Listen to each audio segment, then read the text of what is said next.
Hi everyone, Mrs. Lopez here. We ready for chapter 3 of Superfudge? Okie dokie. Chapter 3, Another Something Wonderful. Life at our house had definitely changed. Dad would come home at night with an armful of grocery bags and fix our dinner. The washing machine was always running. Every time Tootsie had a feeding and was burped, she'd spit up. She had to be changed about 6 times a day.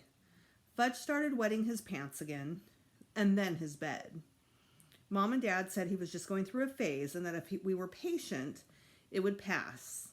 I suggested putting him back in diapers, but nobody else thought that was a very good idea.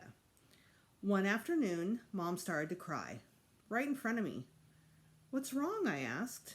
"I'm just so tired," she said. "There's so much to do. Sometimes I think I won't be able to make it through the week." "That's what you get for having another baby," I told her. That only made her cry harder. I don't like to see my mother cry. I feel sorry for her, but at the same time, she makes me angry. Grandma came over a few days a week to help, and Mom hired Libby Tubman to take care of Fudge after school. I stayed at Jimmy Fargo's until dinner time. Nobody seemed to miss me around the house anyway. By the middle of May, life had improved. Tootsie was sleeping 4 hours at a clip during the day and even longer at night. Dad and Mom were fixing dinner together, and Mom talked about going back to college to get a degree in art history, which surprised me, because before I was born, she worked as a dental assistant.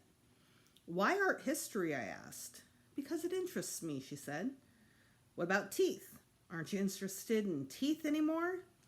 "Well, yes," Mom said, "but not as much as art history. I think I'm ready for a change." "Isn't having Tootsie enough of a change?" "Yes, but someday she'll grow up and go to school and I'll want to have a career." "Oh," I said, not really sure I understood. On the last day of school, we had a class party with cupcakes and island punch. I drank 8 cups of it. Island punch is my favorite drink. Mom says I'm addicted to it. And I tell her, "That's right. If you cut me open, you'll find 7 natural fruit flavors running through my veins." After drinking 8 cups in a row, then walking home from school, then waiting for the elevator, then digging out my key and unlocking the door to our apartment, then dashing down the hall to the bathroom, I really had to pee. I mean, really. But Fudge was already in there, sitting on his toilet, turning the pages of Arthur the Anteater. "Hurry up," I told him. "I've got to go." "It's not good for me to hurry," Fudge said.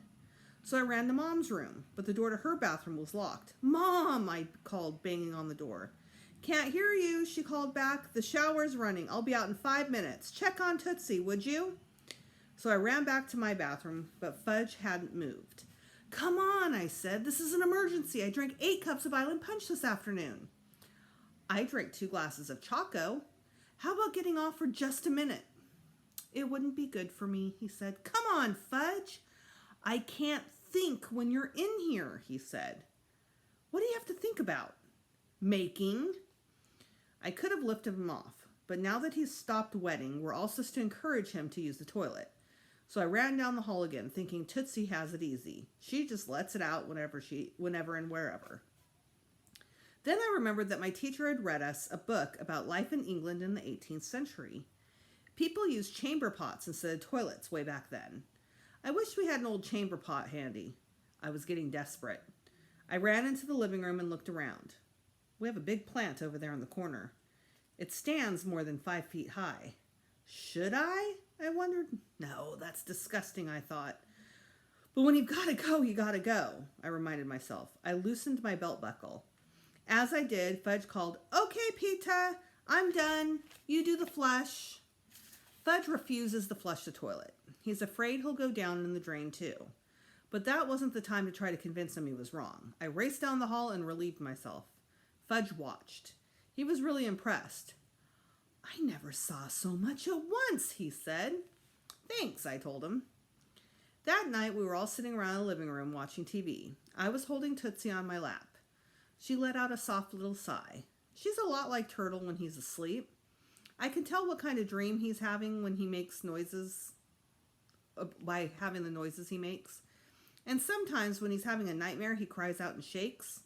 Then I pet him and he's calm again. It's the same with Tootsie. She'll be fast asleep, but she'll make these little noises or cry out and wiggle around. Other times, she'll work her mouth just like she's sucking on her bottle. I guess she dreams about eating a lot. But the little sighs are my favorite, because that's when I know she's content. And she feels so warm and soft, lying in my arms that way, that I feel good all over. As soon as the show was over, Dad snapped off the TV, turned to face us, and said, "We have some really good news for you boys."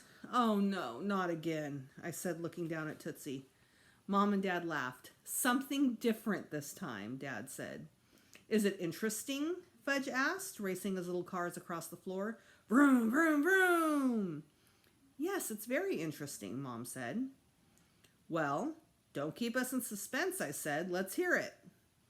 "Is suspense like privilege?" Fudge asked. "No," I told him. "Now shut up and listen." I looked at my father. "Well?" I asked. Because their idea of something interesting and my idea of something interesting aren't necessarily the same. "We're moving to Princeton," Dad said. "We're what?" I wanted to jump up, but I couldn't, not with Tootsie on my lap. "Is Princeton near the park?" Fudge asked, running his red car up and down Mom's leg. "No, stupid," I said. "It's in New Jersey." "Is New Jersey near the park?" he asked. "Not Central Park," Mom said. "But you won't need Central Park," Dad said, "because you'll have your own backyard." "What's a backyard?" Fudge asked. "It's like a small park," Mom told him. "My own park?" Fudge asked. "More or less," Dad said, to shut him up. "What about art history?" I said to Mom. "What about it?" she answered. "I thought you were going to go back to school to study art history." "Princeton University has an art history department. I may take classes there." "It's just for a year," Dad said, looking at me, "to see how we like being away from the city." "Away, away, away," Fudge sang. You can't have a conversation in front of him. It's useless. Couldn't my mother and father see that? "We're going next week," Dad said. "What about Maine?" I said.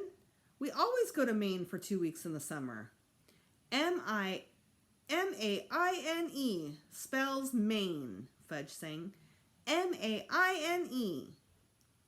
"How does he know how to spell Maine?" Mom asked Dad.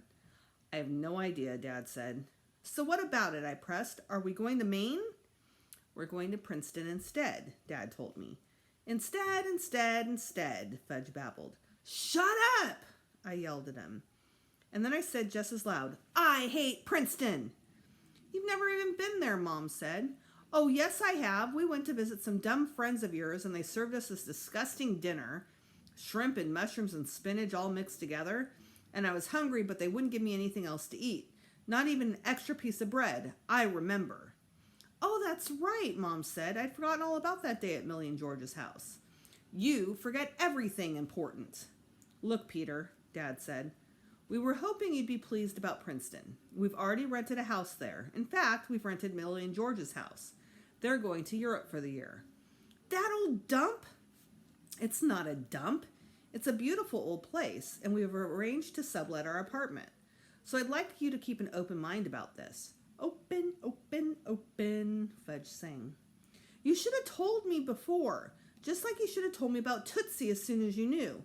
You never tell me anything. And here," I said, shoving Tootsie at Dad, "why don't you hold your own stupid baby yourself, because I have things to do." I got up and marched across the living room, kicking a couple of Fudge's cars as I went. By the time I got to my room, he was crying. Good, I thought. And then Tootsie started. Better yet. And then Turtle began to bark. Let them suffer. I slammed my bedroom door and my map wound up on my bed again. I guess I fell asleep in my clothes because next thing I knew, Mom was shaking me and saying, "Come on, Peter, get undressed and under the covers. It's late." "Too hot for covers," I mumbled. "Okay, if you want to sleep in your clothes tonight, you can, but at least take off your sneakers." "Like them where they are," I said sleepily. "Okay, if you want to sleep in your sneakers just for tonight, maybe every night." Mom ignored that. "Peter, about Princeton," she began. I held up my hand. "Don't want to talk about it."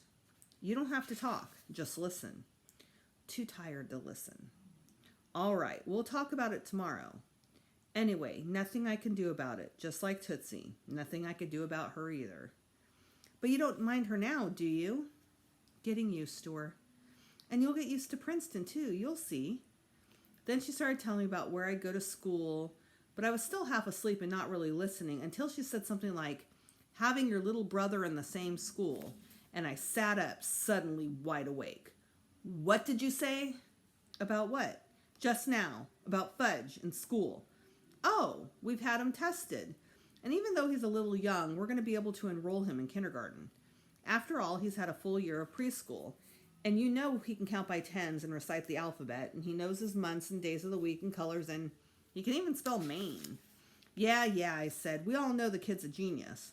But you said something else about him going to the same school as me? That's right. You'll be in the 6th grade and he'll be in kindergarten. Won't that be fun? Fun? That did it. I jumped off my bed and grabbed my Adidas bag. You think it's fun to go to a new school? I don't even know anybody there. And I definitely don't want to go to school with the little monster. You don't understand anything, do you? I opened my dresser drawers and dumped my clothes into the bag. This time I'm really leaving. Peter, honey, Mom said, you can't run away every time you hear something you think you don't like. I don't think it, I know it. Even so, running away doesn't solve anything. Maybe not for you, but it does for me. I tossed in my baseball glove, my favorite jeans, half of my Mad magazines, a few of my smaller maps, and a couple of tapes. Shall I make you a peanut butter sandwich to take along? Mom said, smiling. Don't give me any of that little boy stuff, I told her, because I mean it. I'm leaving. She stopped smiling. I can understand how you feel, but Daddy and I thought, Daddy and you don't think the same way as me. I'm beginning to see that. And if you cared about me at all, even just a little bit, you wouldn't have done this. You wouldn't have. Peter, we care about you a lot. That's one of the reasons for moving to Princeton. And we didn't even get to tell you the really big news. Oh, there's more, I said. Well, I can't wait to hear it. Daddy is taking the year off. I stopped packing. He quit his job at the agency? No. He's been fired? No. Then what? He's taking a leave of absence. Wait, he wants to tell you himself. She went to my door and called, Warren, can you come in here? I'm changing Tootsie, Dad called back. Be there in a minute. I thought Dad never changed a diaper in his life. He didn't, not until Tootsie came along. What's so special about changing her diapers, I asked. Nothing. It's just that Dad realizes he missed out on some of your baby experiences, and he doesn't want to make the same mistakes again. He's so busy changing Tootsie, he hasn't got time for anybody else. Peter, that's not fair, Mom said. What do you know about fair? Dad came into my room smelling like baby lotion. I told Peter you have a surprise for him, Mom said. I'm taking the year off, Dad said, and that way I'll have more time to spend with the family because I'll be working at home. I'm going to write a book. A book? I said. That's right. On the history of advertising and its effect on American people. Couldn't you write something more interesting, I asked, like a book about a kid who runs away because his parents decide to move without asking him first? Sounds like a good story, Dad said. Maybe you should write it yourself. Maybe I will, I said, and I'd like to know how we're going to eat with you not working. We've got some money saved, and I'll probably get an advance for writing the book. Give it a chance, Peter, Mom said. I'll think about it, I told her, but if I'm gone in the morning, don't be surprised. And then, from the other room, we could hear Fudge singing himself to sleep. M-A-I-N-E spells Maine. F-U-D-G-E spells fudgy. P-E-T-E-R spells pita. B-E-E-R spells whiskey. Will you listen to that, I said. The kid should be a big hit in kindergarten. And that is the end of chapter 3. Stay tuned for chapter 4.